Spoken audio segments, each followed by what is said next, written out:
and beginner, both they bladder their queen. They have bladder style. It's how often you bladder. Because part of you will bladder 1 every 300 games, the beginner will bladder 300 times in one game. You know, very simple, that's the difference. The 300 is a number that they both use. So the point is that the good player is the one who reduces mistakes, but in order to reduce the mistake, we have to identify the mistake. We have to see what is the mistake we are doing. So mistakes are part of every game. There is nothing like a nice game if there is no mistake. There is no result. There will be a draw. You like it or not, it's draw. And draw is a part of the game. You cannot change it. So,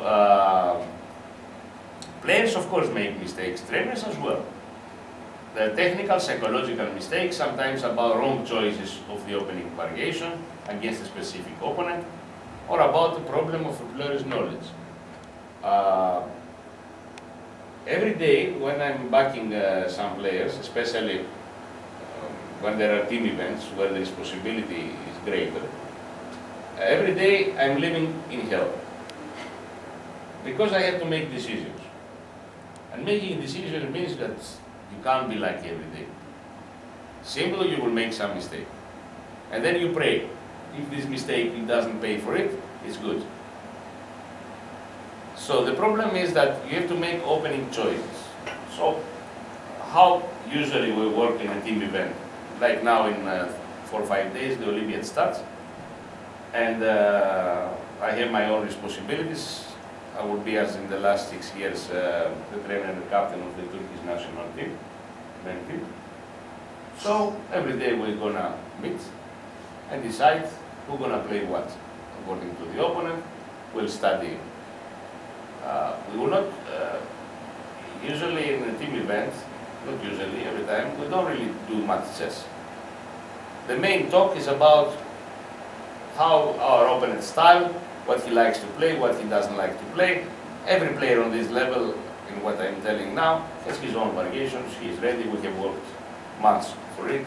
We don't have really to make decisions on opening, but we can make decision if he has 2 or 3 openings that he can play, what to choose according to the style of the opponent.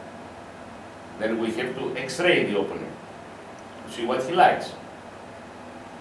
And opponents, you know, sometimes are very predictable. For example, there was a nice article in the trainer's site about the long moves of Foyt.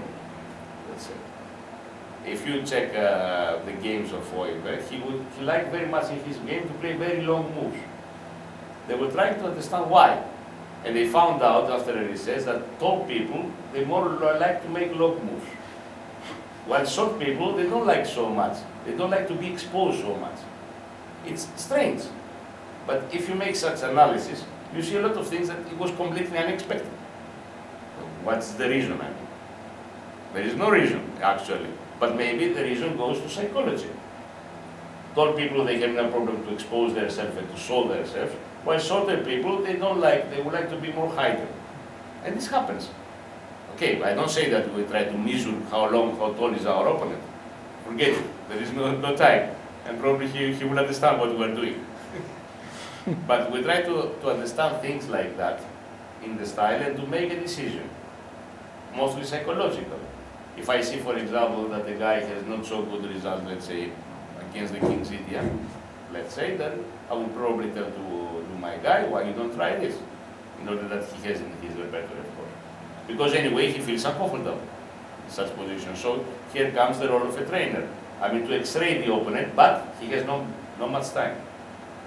There is not much time, unfortunately. The time is very limited. When you try to see what, you have someone here and you try to identify what he's going to play tomorrow, maybe you don't have more than 1 hour. So the time is limited. You must get experience in that, how to read out the opponents. A lot of trainers make files for their future opponents of their kids, let's say, so they can have some information already.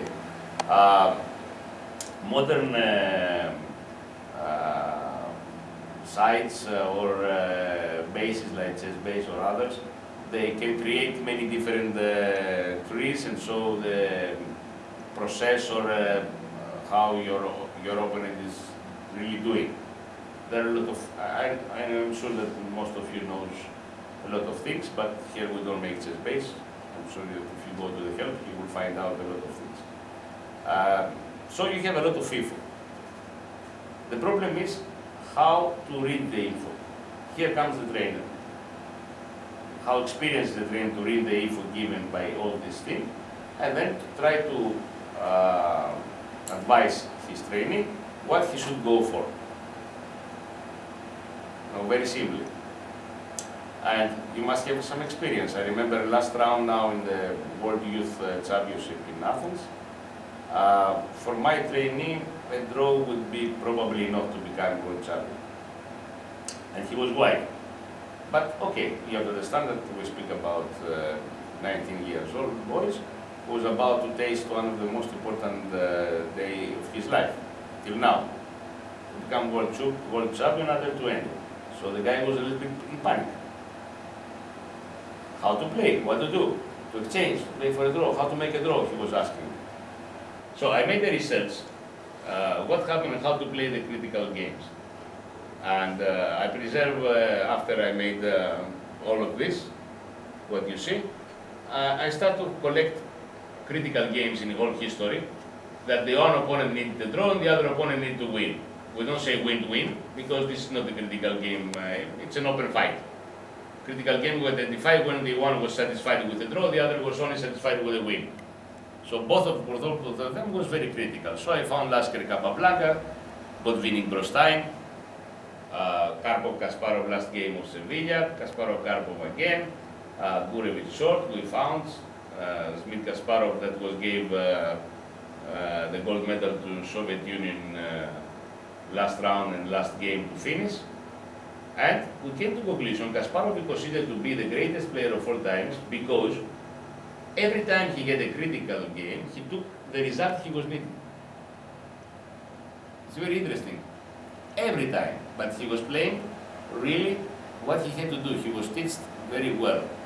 So actually, when you want to play, when you need a draw, you have to play for a win. And when you need to win, you have to play for a draw.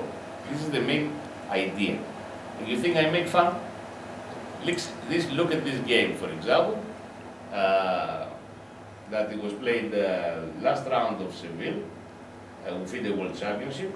Karpov was leading 12-11. Kasparov had to win. The rule then was 12-12. The World Champion preserved his title. We speak about millions. We don't speak about only glory. Glory is one, but millions are millions also. So how Kasparov played? Kasparov was a D4 attacking player. I'm sorry, in the most critical game of his life, he played the most positional chess you could imagine. He just wanted to have all the pieces on the board and play like this, positional. Even he played knight to just exchange anything. It doesn't matter. What I mean, he played like he would play for a draw. You know, that was his idea. And okay, there was a very big fight. It doesn't matter, he won in, I don't know, in 64 moves. But this is the first time that Kasparov was world champion. Again, last game of FIDE World Championship. Here, Kasparov was leading 12-11. But if Karpov would win, it was 12-12, and again he was preserving the title. What you would play if you need to draw? Maybe Petrov, maybe some other things. I'm sorry. Very complicated Sicilian for black. Because he said if you want to make a draw, you have to play to win. Simply. There is no other way. So actually, this is what I advise and I prepare my training. And he played a rather good game. He sacrificed the exchange. He made what he had to do. And in the end, in a position where he was completely winning, he offered to draw. Okay, but the opponent was forced to accept it, simply. Because win and draw for my trainee was the same. He was world champion. But that was the point. But okay, I screamed a little bit because it was two winning position. I said, why the hell you offered the draw? It's so winning position. I was trembling. I was about to blunder a rook. I was afraid. You can't play, you are thinking at that time, I'm world champion, I'm world champion, I'm world champion. What to play, chess? Come on, be serious, I mean. Okay, you can't say anything, but at this moment the trainer has really to fix the psychology of the training. I just set an example, there are many examples of how to play, what to seek for, what to go for. Because I'm sure that, you know nowadays, in order to become good trainers, you have to be great psychologists. Everybody has so many psychological problems and you are there to solve it. You are playing a lot of roles, not only to teach chess, but to work with, as a psychologist, to work as a physicist, as a trainer of sports. I don't know what else you have to do. To convince your trainee to eat, I don't know, to make anything what, you are a second parent, actually. This is how it happens.